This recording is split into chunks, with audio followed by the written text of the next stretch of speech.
जबत हेला मैकडोवेल्स company हजार हजार litre मद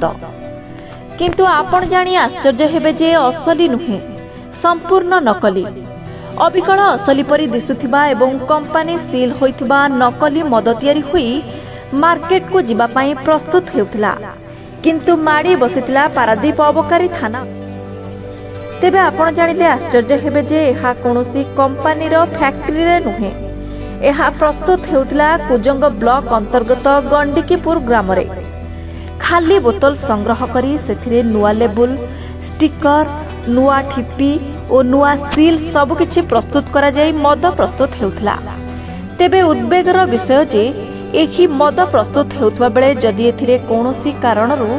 असाधारणता हेतु केमिकल मिसाइबा बेले भाग माप भूलभाल हो जाए ताहले हजार हजार मद प्रेमी मृत्यु मुखरे पड़िथांते। एटा डुप्लिकेट मद सब डुप्लिकेट मद एवं बहुत डुप्लिकेट मद ईएल भी सब धरा है ता लेबुल भी ईएल धरा है एवं बहुत खाली ठिपी मद धरा है खाली बोतल मद धरा है। ये डुप्लिकेट मद बहुत क्षति हम एथरे जदि कौनसी जदि पॉइजनस जिनस मिसेला एथरे मनीष मरिबार भी संभावना रही। तेबे एक बड़ अघटन पूर्व खबर पाई प्राय 5 दिन हेब गंडिकीपुर रे कारखाना ठाब करी अबकारी थाना समग्र मद प्रस्तुति सामग्री जबत करने सहित मद प्रस्तुतकारी को गिरफ करिबारे सक्षम होइछि। गिरफ अभियुक्तर नाम रमाकांत साहू और तार घर सेही गंडिकीपुर ग्राम रे बोली जଣା पड़छि। तेबे एही मद तयारी रैकेट रो चेर केन्द्रापड़ा जिला पर्यंत लंबिछि बोली प्राथमिक तदंतर जଣା पड़छि। आगामी दिन में निर्वाचन आसुथिबारु एने विपुल परिमाण रे एहिपरि नकली मद बाजार को आसिबो बोली सूचना मिलुछि। तेबे एही प्रक्रिया जारी रहिबो एवं खूब शीघ्र एही नकली मद कारबार किंगपिन आईन हाथ में धरा पड़िबो बोली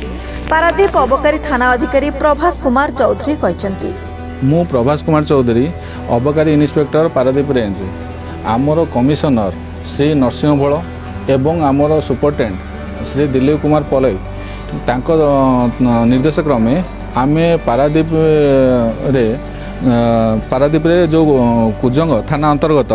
गंडकीपुर ग्राम रे बहुत दिन काल एठी चोरा विदेशी नकली मद तैयार होता बोली आम खबर पाइलु ता उपरे बहुत नजर रखिलु कड़ा नजर रखिलु एवं तादर आम गत 5 दिन काल आम खबर काढ़ी तादर गंडकीपुर रमाकांत साहू उनको घरे आम आज तलाशी कराइला तांको तलाशी करिया भितर तांको घरू आमे पाइथिलु 10.440 लिटर नकली मद एवं 3033 ईएल 11,900 लेबुल एवं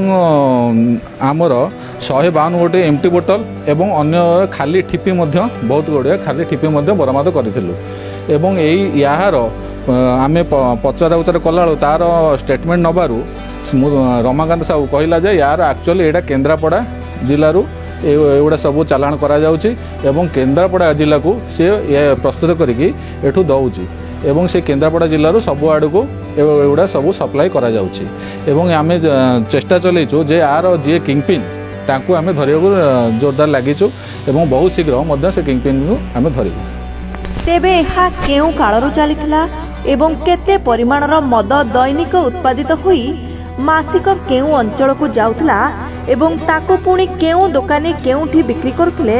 तार मध्य खोलताण हेबार आवश्यकता रहिछि। ना एबे पारादीप रेंज रे ये तो प्रथम मु जानिया भितर मु आसे भितर एटा प्रथम एबोली कोनोसी कार्य हो नथला एगुडा आमे सुनुथुलु जे केन्द्रापड़ा एगुडा चालाणा होउची किंतु आज प्रथम आमे देखिलु जे पारादीप रे कुजंग थाना रे एगुडा प्रथम थरा आमे पाइचु एवं या मध्ये आगु को आमे या जारी रखिबु तलाशी जारी रखिबु एवं या खबर रखुचु जे फर्दर कोनोसी जगह रे नकली मद व्यवहार न करा जाउ। किंतु दीर्घ दिन हेबो एहा चालिथिले मध्य एबे एहा काहेकि लोकलोचन को आसिला आगरु कोन पई आसी नथिला केउ अधिकारी एहा को घंट घोड़ाई रखितिले एथिरे मासिकिया केते कारबार हेउथिला एवं केउ केउ थाना एथिरे संपृक्त रहिछि से नै केतेक असीमाहित प्रश्न साधारण रे घुरी बुलुछि। पारादीप लाला Vinay Kumar Rai report ONM news.